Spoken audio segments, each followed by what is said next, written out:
Hey guys, it's Kevin, and welcome to my 2024 TV gaming setup tour. It's been over a year since my last TV setup video, but I want to give you an update on what changed, what didn't, and what I moved around.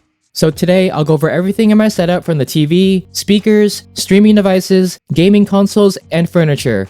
I'll be sure to link everything I mentioned in the description box below. So without further ado, let's jump right in. To start things off, here's the newest and biggest item in my setup, the 77-inch LG OLED EVO C3. I had the 65-inch LG C9 before, but it was dying on me, so it was time for an upgrade. This is a minimal looking TV, but it's by far the best TV I've ever used. Every time I turn it on, I'm still blown away by those vibrant colors and inky blacks. It's perfect for playing video games or watching a good movie. The TV has WebOS, so it supports a lot of streaming platforms like Netflix, Amazon Prime, and Disney+. But I normally use an Apple TV, which I'll get to in a bit. It also packs some great features that make it the best TV for gaming like 4K, 120 FPS, and VRR. There's also a game optimizer mode that can show you what specs the game is running at. I do have to admit that a 77-inch TV looked pretty big at first, but after using it for a few months, I got used to it. It might look small on video, but here it is next to a 14-inch MacBook Pro. During the day, the TV can show quite a bit of reflections from all the windows and doors. So I mainly use it during the evening, and it has this whole new look to it. If you look on the back of the TV, you'll see a Philips Hue light strip. It's not the cleanest attachment since I used it on my old TV and the adhesive wore off. I might need to get those mounting brackets. The light strip gives the TV a nice flowing multicolor effect, but unfortunately, it doesn't sync with the TV. I didn't get the HDMI sync box because it doesn't support 4K 120 or eARC. However, these are smart lights, so it'll work well with voice assistants or the Philips Hue app. Apart from that, the 77-inch OLED TV and the ambient lights deliver an awesome evening gaming mood. In the back of the TV, you'll see the only device I use for streaming, the Apple TV 4K. I use this instead of WebOS because of the clean UI and great features. It's not the latest model, but it still supports 4K 60 and Dolby Vision. On top of that, the Apple TV syncs with the entire ecosystem. So I can start a movie or Apple Arcade game, and I can pick up right where I left off on another device. Plus, I can enjoy watching videos with AirPods and not have to worry about disturbing others. And the Siri remote is a lot more simplified and fun to use than the LG remote. Next to the Apple TV, I have the Nintendo Switch OLED. It's only docked here for charging since I use the Switch about 90% in handheld mode. But so far, I barely used it this year, and the last game I played was Super Mario RPG.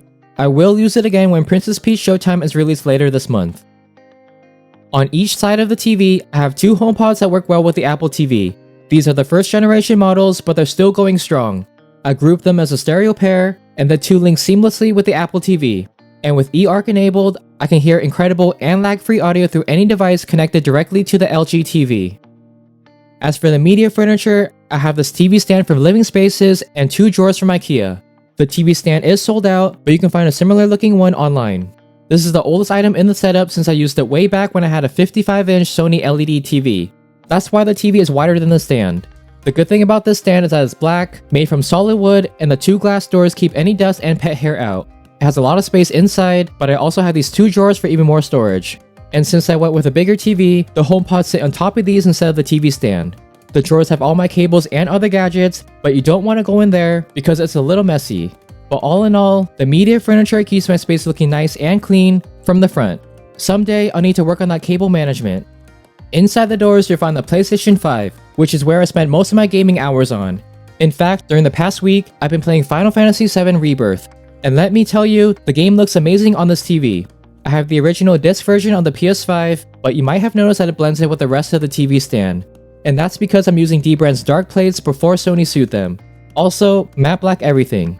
I do swap out the plates to change up the look, and by the time you're watching this, I might have already done so. And I know tight spaces aren't the best for airflow, so I added two USB fans to prevent the PS5 from overheating. It's been like this for almost 3 years now, and I've had no issues. On the bottom shelf, we have all the controllers for both PS5 and Switch. Of course, there's a matte black DualSense controller and matte black Joy-Cons, but there's also a matte white version. I recently picked up these charging stations, and they make charging a little more convenient. The controllers rest in place or slide right in and start charging. Also, in the back, there are old school controllers for the Switch like N64, Super Nintendo, and Nintendo. Behind the other door is an Ethernet switch as well as some iPhone boxes. I connect every device from this setup to here except the Switch. I have gigabit internet, and the speeds are blazing fast, and the connection is more reliable. Before, I had everything connected over Wi-Fi, but since I have the PlayStation Portal, it gave me an excuse to hardwire my devices. If you're interested in my review of the PS Portal, I'll link it down below. And the last shelf is where I store all of my physical games. In the back, I have some of my favorite PS2 and PS3 games which don't work on the PS5. But in the front, there are some PS4 and PS5 games. I don't have much variety here though, as it's mostly Final Fantasy and Kingdom Hearts. No physical games for the Switch because I get them from the eShop. But I wish I did the same with PS5 games since it's easier to swap between them, especially when using the Portal. And real quick, I have a reclining sofa. It's pretty comfortable, so I can sit here for hours without getting tired. There's also a small table on the side to place remotes, controllers, or boba drinks. And on the floor there's a rug that needs to be cleaned or replaced because this dog rolls around on it. And if you're wondering, I sit about 7 feet away from the TV, so it gives me that nice immersive experience. And that's it for my TV gaming setup tour. I'm very happy I created a space where I can just kick back and relax. I hope this video gives you some ideas for your own setup. Let me know if you have any questions in the comments down below. Thanks for watching, and if you haven't already, please like, subscribe, and hit the bell so you'll be notified when I post new videos. And I'll catch you guys in the next one. Bye!